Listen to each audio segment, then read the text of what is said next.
Omicron pour désigner la lettre O, delta pour le D et alpha pour la première lettre de l'alphabet français, le A.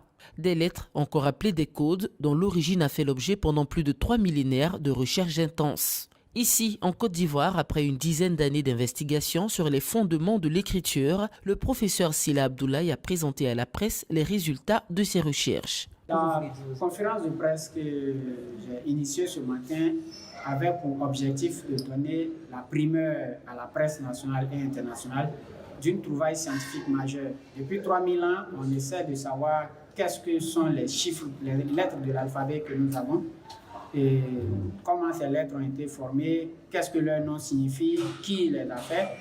Et depuis 10 ans que je travaille sur la question, j'ai pu aboutir maintenant à une solution et les réponses à ces questions ont été trouvées. Donc c'est la primeur de cela que je voulais donner à la presse ce matin pour informer la communauté scientifique internationale sur cette question.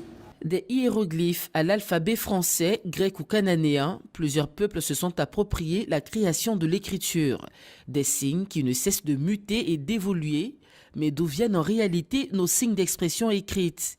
L'alphabet est un système d'écriture qui a été inventé par nos ancêtres en Égypte ancienne.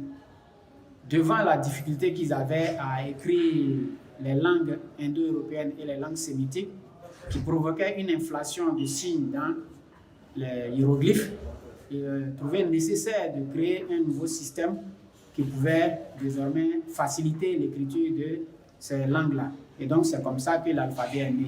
Une rencontre qui a également permis au professeur Sila de présenter les mots anciens d'expression et d'en présenter également les similitudes avec ceux du siècle présent.